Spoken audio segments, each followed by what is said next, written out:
to Storytime. It's ABCs and 1, 2, 3s, our online story time from the Palos Verde Library District. My name is Mrs. Henry, and I'm happy to share some songs and rhymes with you today. And I have someone else I want to share with you. Are you ready to show them? Hello. Hello. Hello. That's Barney. He's my bear. Come on up, Barney. I was trying to show the kids how fast I am. I am a very fast bear. Well, we do have some songs and rhymes and a story about going fast. Are you ready for those, Barney? No? I think we need to start with our song first. Yay! Okay, Barney, that is a great idea. Why don't you sit down? And I'm going to show the kids how to sing this song because we do like to use a little American Sign Language at our story times. American Sign Language is a way of speaking without using your voice. So someone who can't hear with their ears can understand what's happening, which is wonderful. So we're going to use just a couple of words from American Sign Language. The word more, the word together, the word happy, and the word friend. So how did we do those? More, you just point your fingers together. That means more. And then together, you bring your hands around in a circle. That means together. It's a good word, isn't it? And then we have another great word, happy. Want to tell someone you're happy and don't use your voice? That means you're happy. And then there's one more. Point up to the sky. Aren't these like your friends? Friend. Your two friends, which are your fingers, hug. And that means friend. So when you see me singing and using that American Sign Language, why don't you try it too? I think that would be really fun. All right. I think we're ready to begin.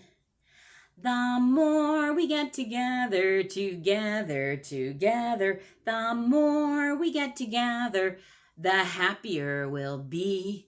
'Cause your friends are my friends, and my friends are your friends. The more we get together, the happier we'll be. And another way to show you're happy is you can clap your hands, or you can jump up and down. There's a lot of ways to show that you're happy. And Barney, I think, is ready for his first song. He said he is a speedy bear, but it made me think of some other animals who are very fast. These are animals from Africa. They're one of the fastest animals in the world. They are cheetahs. Yes, and we have 5 of them on my board here. We better count and make sure. 1, 2, 3, 4, 5. There's that one. And they're running away already. Why don't we sing a cheetah song and we'll count them down with our hands and then we'll find out where that first one went. Hold your hands up. You have 5 fingers, just like I have 5 cheetahs on my board. Let's count my fingers. 1, 2, 3, 4, 5. All right, you ready? 5 speedy cheetahs are we. We spent all night by the tree. When the sun came round, I couldn't be found. Now how many are there? 4 speedy cheetahs are we. So we know where that first one went. He ran off to play. And we have 4 left. 1, 2, 3, 4. Shall we sing it again? Do you have your fingers ready? 4 speedy cheetahs are we. We spent all night by the tree. When the sun came round, I couldn't be found. Now how many are left? Let's take a look. Can you count them? 3. 3 speedy cheetahs are we. There's just 3 of them. You ready to sing again? And you can hold up 3 fingers. 3 speedy cheetahs are we.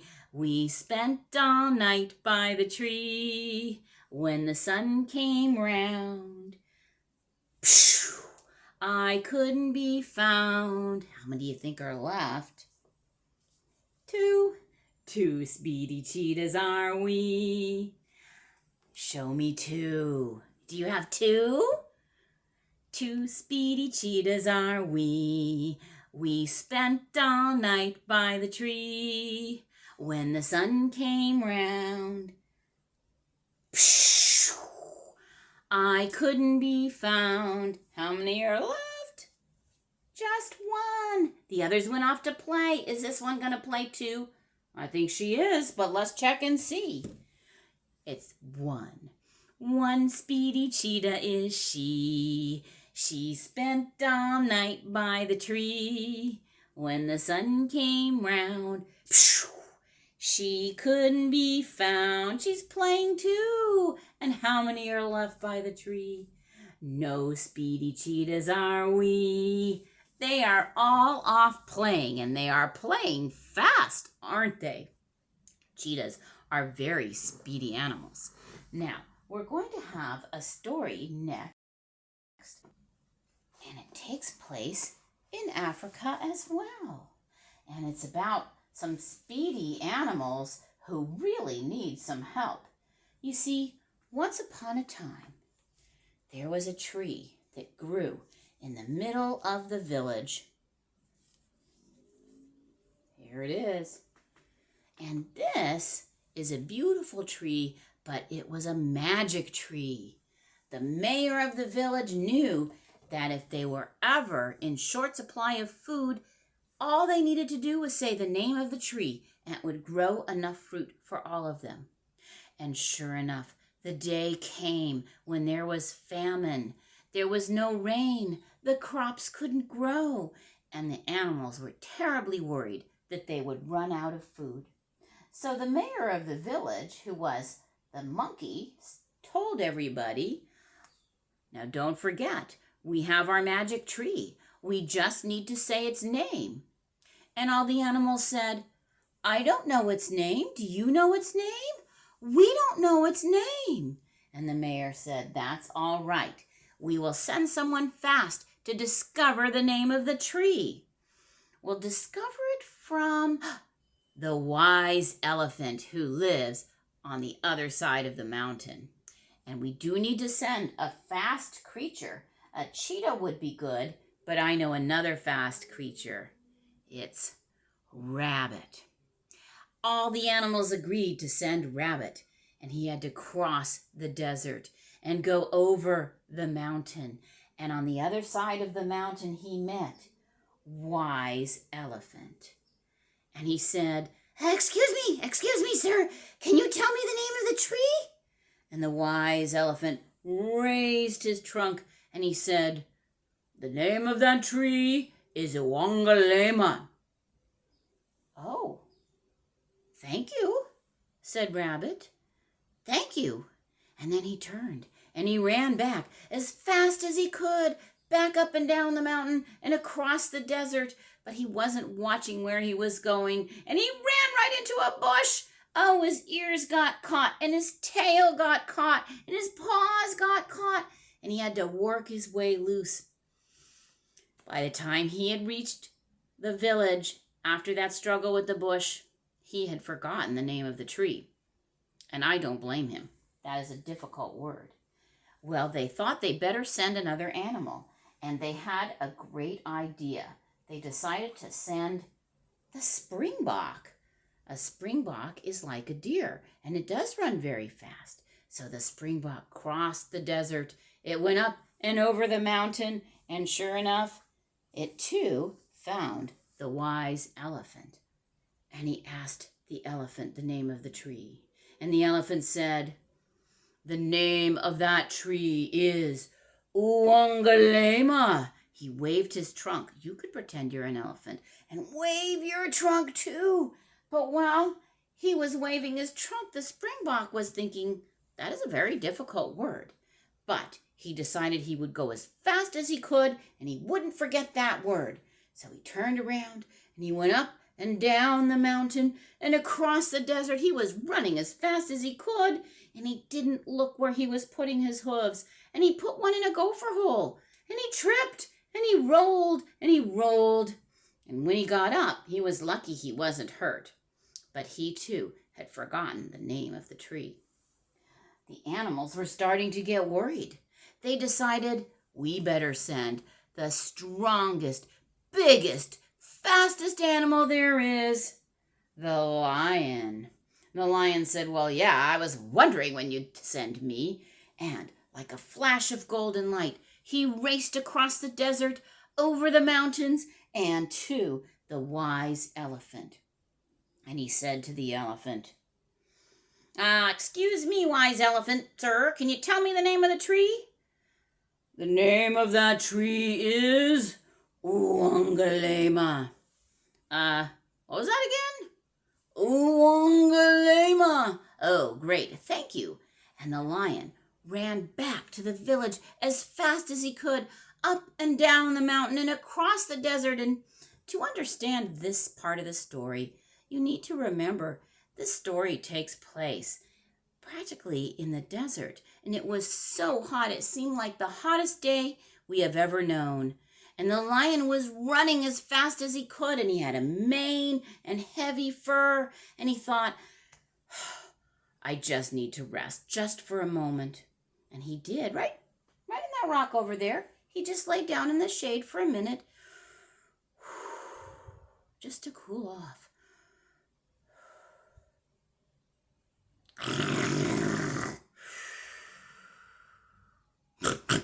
Oh, he was only asleep for a moment. But in that moment, even the mighty lion had forgotten the name of the tree. Oh, the animals were horribly worried at this point. They didn't know who they could send. And finally, they decided to send the tortoise. The tortoise very slowly crossed the desert. He went very slowly up the mountain and very slowly down the mountain. And finally, he reached the wise elephant. And he said to the elephant, excuse me, wise elephant, sir. Can you tell me the name of that tree? The name of that tree is Uwangalema. Yeah, I don't understand what you're saying. Uwangalema. Okay, I think I got it. Cowabunga. Ha! Uwangalema, said the tortoise. And this time he had it, and he started back across that mountain so high, so slow, down the mountain so slow, and across the desert. And after a long time, he saw the bush where the rabbit had gotten caught. And he looked at that bush and he said, Uwangalema. And he kept walking. And then a few days later, because he was taking such a long time, he saw the hole where the springbok had tripped. And he said, Uwangalema. And he kept on walking. And then, oh my, on the hottest day it really has ever been, he saw the rock that cast the shade where the lion had rested. He went toward it a little more. Uwangalema. And he didn't stop. He kept walking. So when he reached the village, all the animals gathered around the tree. And they said, could the tortoise really have remembered? And they were all staring at him with hope in their heart and a little bit of doubt too. And the tortoise, he kind of forgot. And he heard the lion snap. I knew a tortoise couldn't remember it, not if a lion couldn't. And that kind of made the tortoise a little mad. And suddenly the name came back to him, Uwangalema. And at that moment, on every branch and every limb, blossoms, tiny flowers formed. And in just moments, they were dropping their petals. Oh, it looked like it was snowing, and it felt much cooler. And then fruits grew across the tree, and they were ripe and juicy and delicious, and all the animals rushed forward, and they ate and ate as much as they could. And when they looked back at the tree, there was still enough fruit to feed them all. And then they realized the slow tortoise had saved the village. And they put him on their shoulders, and they had a parade throughout the village. And at the end of the parade, the mayor took off his mayor's hat, and he put it on the head of the tortoise. And you know what? If you go to that village today, the tortoise is still mayor there. And now, can all of you remember the name of the tree? Let's see if Barney remembers it. What are you doing way over there, Barney? The name of the tree is Uwangalema. Very good. Wasn't that a good? Good job, Barney. Why don't you have a seat? And we're going to have another fast animal. This animal is my Pony Macaroni. And he likes to trot, and then he likes to stop. And when he's trotting, you can clap your hands. And if you know this rhyme, you can say it with me. But watch out. Pony Macaroni always has something tricky. Watch out and you'll see. I have a little pony. His name is Macaroni. He trots and then he stops. My funny little pony, Macaroni. It's weird. He always seems to stop. What if we tried it slower? Maybe he won't stop then. Get your clapping hands ready, or you could clap on your legs, or you could even bounce, whatever you want to do. But that's how you can keep the rhythm of our Pony Macaroni. Are you ready? I have a little pony. His name is Macaroni. He trots and then he stops. My funny little pony, Macaroni. All right, I think the next thing we want to try, did you guess? Really fast. Shall we try really fast this time? I'm not kidding. I'm going to roll up my sleeves and I'm going to go really fast. Can you do it too? Get your clapping hands ready. You ready? I have a little pony. His name is Macaroni. He trots and then he stops. My funny little pony, Macaroni, and then clap a whole bunch of times very fast. So Barney had a good idea thinking about mostly fast, but of course the opposite of fast is slow. And we talked about horses and animals, and maybe even you like to go very fast. And maybe you want to try something just for fun. You can take a ball. My son gave me this baseball, for example, and let's try and roll it and see what happens. I'm just going to roll it down my flannel board here. All right? Can you see it? Wow, it went pretty fast, didn't it? What if we tried rolling it on something that was soft instead of hard, like this big old pillow? Will it roll differently? Let's see. I think it was a little slower, but maybe not. This is what you can try. You can try it with a ball or a toy truck or anything that rolls. You can try it on a pillow or a ramp. What about sitting outside and rolling it across the cement or the grass? When does your ball roll fast and when does it roll slow? And then you can start to wonder why. And that is a fun way to learn a little bit about how things move. It's a little science that you can try at home. Wow, I think we have finished all our stories for today. Talk about fast. It seems like this went really fast. So I'm going to say goodbye to you. We say goodbye with a clap, clap, clap. We say goodbye with a tap, tap, tap. Clap, clap, clap. Tap, tap, tap. Time to say goodbye. But we will see you next time at ABCs and 1, 2, 3s with the Palos Verde Library District. Goodbye.